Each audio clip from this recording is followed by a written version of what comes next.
All right, it is time to paint in less than ideal circumstances, which is basically the only way I know how to paint.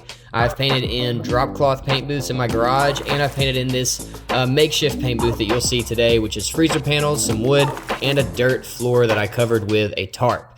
No special tools here. I've got a water filter, which I'll link below, but that's about it. Everything else is very normal. But anything you see me using here, I will link below. Now, the first step to any paint job is sanding. You have to sand a lot, and then when you get done sanding, you have to sand some more. And this project had a lot of sanding. You'll notice tons of rust on the panels.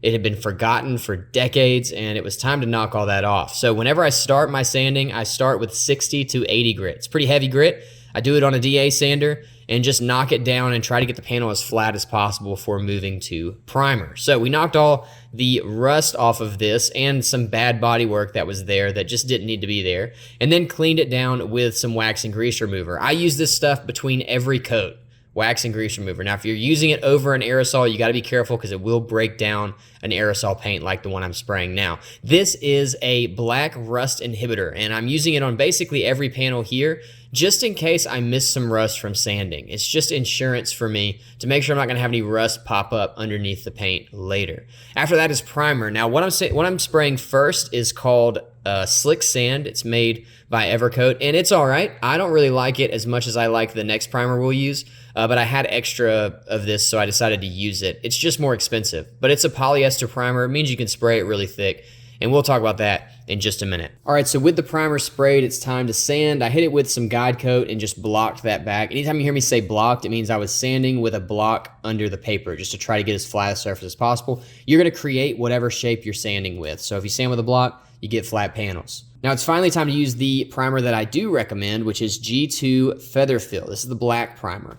And G2 is very similar to Slick Sand, but it's about half the price. It's like $70 a gallon, and so that's why I recommend this one. I've used it on several projects now. It has been awesome, and what it is a polyester primer. So it uses the same hardener that fiberglass resin uses, and it hardens and doesn't shrink back like regular primer, which means you can spray it very thick. So remember, I sand all these panels with 60 to 80 grit to get them all flat. Well, you can do one coat of this primer on top of that and fill all of those scratches. There are no scratches visible after this primer is on. Now, the primer acts as its own guide coat. You can use a guide coat like I did here, or you can just sand the primer back because it creates an orange peel, and basically all you have to do to get a flat panel is sand the orange peel away. Once the orange peel is gone, your panel's flat and you can move on. When you're sanding these panels, it's good to move in big sweeping motions so that the whole panel gets kind of leveled down at the same time.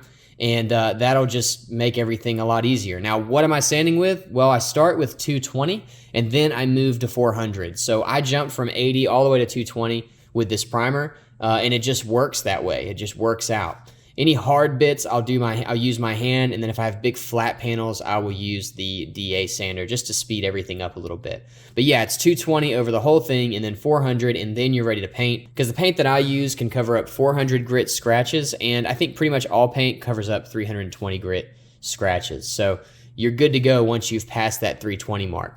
So for paint, I get this question a lot. I use the paint that my local supplier has, and that is PPG. Now, the paint that I use from PPG is Shopline. I'll put all the codes down below in the description. I may throw them on the screen here, but this is just a Shopline base coat. That's it. It's very simple stuff. It's not that expensive in terms of paint, but it is not cheap. About $400 will do a color like this over a whole car. That's base coat and clear coat. So as far as base coat goes, I do about 3/4 of the way out on the fluid tip and just spray until it's coated, until it's 100% covered. Now, this is a pretty dim lit shop, and most of your shops are going to be dimly lit. So a lot of times you kind of have to just create a pattern that you know works and then pull it out in the sun and hope that the pattern played out. And that's what I'm doing here. I'm just covering it until I'm fairly certain that it's completely covered. After that is clear coat. Now, clear coat is probably the hardest thing to learn. I would liken it to welding, where you just have to have practice doing it. You have to get out and actually spray clear coat to figure out how to get the results that you're happy with. For me, I run the fluid tip all the way out, so it's just 100% fluid and about 29 pounds at the gun. And that works really well. I hold the gun about 2 inches off the surface of the panel and move really fast. And I don't get a lot of runs that way, but I'm very close to getting runs every time I spray. And that leaves a really wet looking slick finish right out of the gun. Not a lot of work to do with wet sanding or buffing afterwards. And I really like this, but I'm only able to achieve this by doing it a lot. It's just a lot of practice and figuring out kind of what I like. Everybody does it a little bit differently, but what I can say is if you spray close to the panel, you're gonna get better atomization, which means a flatter clear coat, and it's gonna look a lot better out of the gun.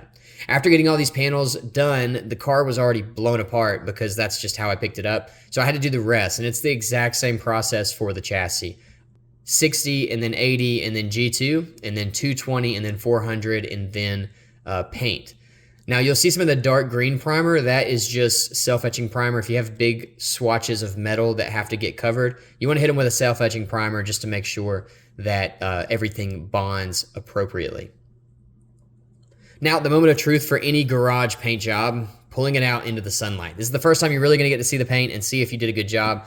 Again, like I said earlier, you're following patterns most of the time when you're in these dimly lit garages and just hoping. But if you follow the pattern enough, you will get good enough to be able to paint in these shops and get a really good result. Thank you guys so much for watching. If you want to see this thing completely put together and completed, check out this video. It is a full build from start to finish on this car. It was a monster of a project and it came out so awesome.